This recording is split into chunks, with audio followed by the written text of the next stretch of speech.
Okay, so this was when my husband worked in Toledo, Ohio at the St V's Hospital Lifeline. And this is going to be short and sweet because when he worked there, he was a helicopter mechanic. He still is, but he was doing that there. And it was 24/7 day job. So if they got called out, they got called out. And a lot of the times that when the mechanics worked like at 2 in the morning or whatever, if they were in the hangar alone, they would always hear talking. He would say you would hear people talking on the other side of the hangar, or what sounded like the ambulance bay right attached. And I wish I had a picture of this hangar so you could see it.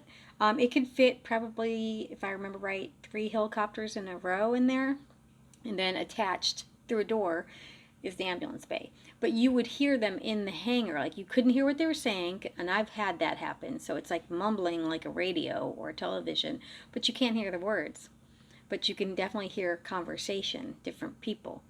And he said it freaked him everybody out. All these mechanics were they were veterans. They were either Marines, Army, or like my husband and myself, Air Force. So these were all rednecky guys, and they've all heard it, and it all freaked them out.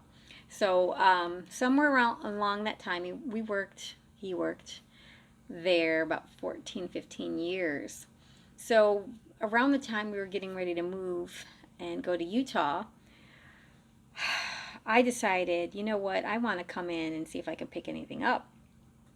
So one day, again, spirit can be done 24/7. They're around. You don't need it to be nighttime. So I went in there one day and I just tuned in because normally I don't know how other psychics all work, but I tune out. I don't want to see them all the time, so I tune out for my everyday, but I tune in for when I want.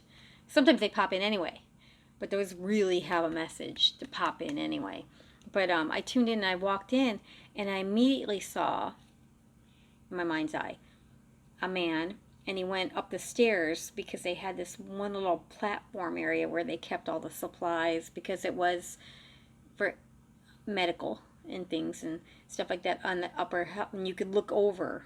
It was one of those things. It was basically just a platform for supplies. And I'm like, oh, he's up there hiding in the boxes and stuff. So I go walking up there and he's hiding. He doesn't want to talk, but I felt like he worked there at one time. I felt like he had worked there. I don't know in the Lifeline area, but he worked in that area. He worked in that hospital, something like that. And like a worker, not a doctor. I didn't get that kind. I got like a worker. Uh, and he gave me the name Harvey.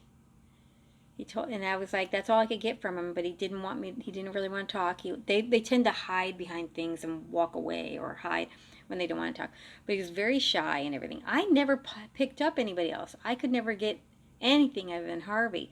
So it makes me wonder if they were picking up a portal, like maybe something was opening when spirits were coming through and they were hearing the other side, or if it was moments in time that they were listening to, just playing back. I don't know because I didn't hear any of that and I wasn't there. But they've all experienced that late at night, especially. And they would go out and look, and there'd be nobody there. Because believe me, they did go and look, and that's what freaked them out, is there wouldn't be anything or anyone there. But so whenever after that, if I did come to my husband's work, I'd be like, "Hi, Harvey. Hi, Harvey," and I would just say hi to him because he was always there. I could feel him, and I think I told my husband to tell the other people. I don't know if he ever did, because how would you explain that to the other guys? But yeah, that is short and sweet. That's St. Vincent's Hospital in Toledo, Ohio. They may or may not want people to know about it, but it is what it is, and the mechanics there can back it up. Maybe even some of the medics. I don't know, but definitely the mechanics who are there. So, yeah. And that's that one. Short and sweet.